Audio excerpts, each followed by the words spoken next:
மானங்கெட்ட தமிழ்நாட்டினுடைய முதலமைச்சர் உன்னை சட்டமன்றத்துக்குள்ள வச்சு பாத்துக்கிறோம்டா. மாண்புமிகு பேரவைத் தலைவர் அவர்களே, எல்லா டோரையும் இழுத்து லாக் பண்ணுங்க. சட்டமன்றத்தை பூட்டுவானா? பூட்டுனா உனக்கு எலும்பு இருக்கா?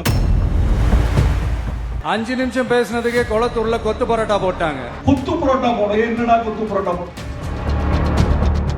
இவ்வளவு கேவலமான ஒரு முதலமைச்சரை தமிழகம் மட்டுமல்ல இந்திய வரலாறே பெற்றது கிடையாது. இந்த தேர்தல் களத்தில் நாம் இவ்வளவு பேர் இந்த இடத்தில் குழுமி இருக்கிறோம். வருகிற தேர்தலில் எப்படி பணி செய்ய வேண்டும் என்பதற்கு நாம் தேர்தல் வேலை செய்துதான் மீண்டும் திராவிட முன்னேற்ற கழகம் வெற்றியை பெற வேண்டுமா என்று சொன்னால் உறுதியாக கிடையாது. இடிப்பாரா இல்ல ஏமரா மன்னன், கெடுப்பார் இல்லாவிட்டாலும் கெடும் என்பது கிடங்க 5% வாக்குகளை கூட பெற முடியாமல் நடிகர் விஜய் அவனும் தோத்து அவன் கட்சியும் தோத்து போகும். மக்கள் மத்தியில் ஓட்டு வாங்க முடியாது.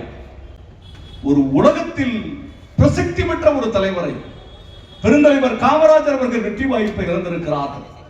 பெருந்தலைவர் காமராஜர் அவர்கள் வெற்றி வாய்ப்பை இழந்த போது ஐயா RS பாரதி அவர்கள் இந்திய எதிர்ப்பு போராட்டத்தில் தலைமை பொறுப்பை ஏற்று போராடிய காலகட்டத்தில் தான் பே. சீனிவாசனும் களத்தில் நின்றார். பே. சீனிவாசனுடைய வெற்றி பெருமையாக பேசப்பட்டது. படிக்காத காமராஜரை படித்த சீனிவாசன் வெற்றி பெற்றார் என்று சொன்னபோது உடனடியாக அண்ணா அவர்கள் சொன்னார்கள், படிக்காத காமராஜர் கட்டி வைத்த பள்ளிக்கூடத்தில் சீனிவாசன் படித்ததினால் வெற்றியின். நம்மளுக்கு எதிர்க்கட்சியாக இருந்தாலும் கூட, திராவிட முன்னேற்ற கழகத்திற்கு பல்வேறு சோதனைகளை தந்திருந்தாலும் கூட, மாண்புமிகு முன்னாள் தமிழ்நாடு முதலமைச்சர் ஜெயலலிதா அம்மையா அவர்கள் தேர்தலிலே தோற்று போன போது கூட, பர்கூரிலே தோற்று போன போது கூட சட்டமன்றத்திலே சுகமணம் இவ்வளவு பெரிய வெற்றியை பெற்றுவிட்டார் என்று பேசுகிற போது தலைவரிடம் கேட்டார்கள். செய்தியாளர்கள் சந்திப்பில் தலைவர் சொன்னார், யானையின் காதுக்குள் சென்ற ஒரு எறும்பு என்று நாசுக்காக தன்னுடைய கருத்தை முடித்துக் கொண்டார். பேரறிஞர் அண்ணா அவர்கள் வெற்றி வாய்ப்பை இழக்க போது கூட எதிரில் இருக்கக்கூடிய தலைவர்கள் தமிழினுடைய மானத்தை இந்தியாவினுடைய நாடாளுமன்றத்தில் கம்பீரமாக பேசிய தமிழினத்தினுடைய தலைவன் வெற்றி வாய்ப்பை இழந்திருக்கிறார் என்றுதான் எதிர்க்கட்சிகள் பேசியது. ஆனால் இந்த உலக நாட்டில் நான் தேடிக்கொண்டிருக்கிறேன், சட்டமன்றத்திலே உன் தகப்பனாரை என்று சொல்கிறானே, நான் கேட்கிறேன், மானங்கெட்ட தமிழ்நாட்டினுடைய முதலமைச்சர் உன்னை சட்டமன்றத்துக்குள்ள வச்சு பாத்துக்கிறோம்டா. நாங்க என்ன கோமாளி பையில நினைச்சுக்கிட்டு இருக்கிற? சட்டமன்றத்தை பூட்டுவானா? பூட்டுனா உனக்கு எலும்பு இருக்காது, ஒட்டச்சிட்டு தான் உன்னை அனுப்பி விடுவானா. பூட்டி பாரு சட்டமன்றத்தை. யார் ஓடுனது? அரெஸ்ட் பண்ணிடுவான்னு சொல்லி நைட்டோட நைட்டா நீ தான் கேரா வேண்டல. யாரை வச்சுக்கிட்டு நீ ஓடுன? கரூர்ல இருந்து. நாங்க ஒன்னும் பயந்து ஓடல. சட்டமன்றத்தில் நாங்க பயந்து ஓடணுமா? பேரடிச்சவங்க மாதிரி சட்டமன்றத்தில் உட்கார்ந்துகிட்டு இருந்தார் தமிழ்நாட்டினுடைய முதலமைச்சர். கொத்து புரோட்டா போட என்னடா கொத்து புரோட்டா போட? உன்னை மாதிரி ஆயிரக்கணக்கான புரோட்டாக்களை நாங்க பார்த்திருக்கிறோம். நீ எவ்வளவு கேவலமா பேசுன? என்ன விவசாய பெருங்குடி மக்களை சிஎம் சார், என்ன தேர்தல் வாக்குறுதியை நீங்கள் கொடுத்தீர்கள்? எல்லா விவசாயியும் விவசாயி தானே? 100 ஏக்கர் விவசாயம் பண்ற விவசாயி தான். 1 ஏக்கர் விவசாயம் பண்றவனா அது என்ன 5 ஏக்கருக்கு தள்ளுபடி பண்ற, 5 நகைக்கு தள்ளுபடி பண்ற?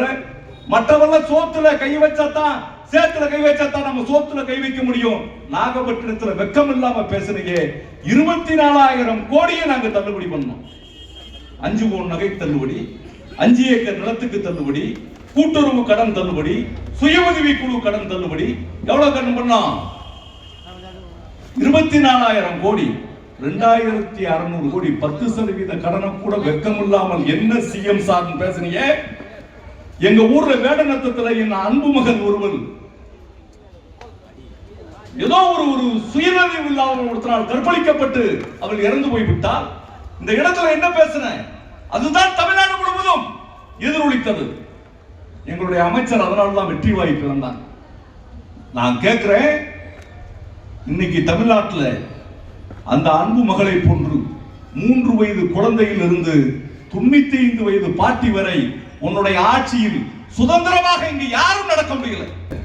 அரசாங்க ஊழியர்களே விஜய் ஆட்சியில உங்க பணத்தை நீங்க டெபாசிட் பணத்தை, உங்களுடைய பிஎஃப் பணத்தை, உங்களுடைய சம்பளத்துல பிடித்தம் பண்ண பணத்தை, மொத்தமா கொடுக்கிற பணத்தை இது விஜய் ஆட்சி வர்ற வரைக்கும் நீங்க வேண்டாம்னு சொல்லிருங்க. இல்லாட்டா உங்களை இந்த ஆட்சியில பாதுகாப்பு இல்லாமல் கொலை செய்வதற்கு அங்கங்க விஜய் கட்சிக்காரன் ரெடி ஆயிட்டான். நான் கேட்கிறேன், நீ என்ன வழக்கு போட்டுருவ? வழக்கு போடுறேங்கிறான், மிரட்டுவேங்கிறான், எம்எல்ஏ விலை பேசுறேங்கிறான். இவனே இந்த என்னைய பிடிச்சுக்கோ என்னைய பிடிச்சுக்கோ என்னைய பிடிச்சுக்கோ, நான் வெற்றி கொண்டான் உங்களை போன்றவங்க நாங்க பேச மாட்டோம். நாங்க எதிர்கட்சியா 5 வருஷம் இருக்கணும்னு நினைக்கிறீங்களா? மானம் கட்ட பையன், இவனுக்கு தகுதி இல்லாதவங்க இவங்களுடைய கட்சியில் இருக்கிறாங்க. அடுத்த நாள் இவன் என்ன செய்ய போறான்ற சிந்தனை யாருக்கு கிடையாது? முதலமைச்சருக்கு கிடையாது, அவங்களுடைய அமைச்சருக்கு கிடையாது. 2000 ரூபாய் ஐயர்கிட்ட பிடிக்கிறான். 2000 ரூபாய் அவன் காசு வாங்கிட்டான், ஐயர்கிட்ட பிடிக்கிறான். அங்க 100 கோடி ரூபாய் சொத்தை பதவிகளை எழுதி கொடுக்கிறான். இப்படிப்பட்ட மானங்கட்ட அமைச்சர்களை வைத்திருக்கிறான். இன்னொரு அமைச்சர் என்ன செய்யறான்? போதையில்லாத தமிழகம். ஆனா என்ன செய்யறான்? மந்திரியே எங்க அமைச்சர் தான் முத என்ன பண்றாங்க, போதையை போட்டு அவன் சீரட் பெட்டியில போட்டு ஊரெல்லாம் சொன்னான், அவன் மேல நடவடிக்கை எடுக்கல. இவன் மந்திரிகள் அத்தனை பேரும் குற்றவாளிகள். சினிமாவோட ஊழல் இல்ல இவன் தான் ஊழலினுடைய மொத்த உருவம். தமிழ்நாட்டினுடைய முதலமைச்சர் 100 ரூபாய் டிக்கெட் 1000 ரூபாய்க்கு விற்கிறான். 150 கோடி ரூபாய் கருப்பு பணம் வாங்கி இருக்கிறான். இவன் மூலம் 3 ரூபாய்க்கு பேப்பர்ல இன்னைக்கு சிவகாசியில பிரிண்ட் அடிக்கிற 10 பீசாவுக்கு பிரிண்ட் அடிக்கிறத 10 கோடி ரூபாய்க்கு பணம் சேர்த்து 5000 கோடி ரூபாய் கையிருப்பு வச்சிருக்கிறான். ஆதவர்ஜனா அவனுடைய மாமியாவுக்கு 5500 கோடி இருக்கு. இதெல்லாம் உங்க அப்பா கலைஞர் எப்படா பணம் வந்துச்சுன்னு கேட்கிறான். ஏவா வேலு வீட்டுல எப்படா பணம் வந்துச்சுன்னு கேட்கிறான். எங்க முதுவரும் தலைவர் RS பாரதி எப்படா வெள்ள வேஷ்டி கட்டலாம்னு நினைக்கிறான். அட போடா விளக்கண்ண, உன்னால என்னடா செய்ய முடியும்? எங்களுடைய தலைவர்களை அவமரியாதைப்படுத்தினால் உன்னை அடித்து விரட்டுவதற்கு நாங்கள் தயாராக இருக்கிறோம். நாங்கள் சட்டமன்றத்தில் பார்த்துக்கிறோம். இங்க பேசணும்ன்றது இல்லை, நம்மன்றது கிடையாது.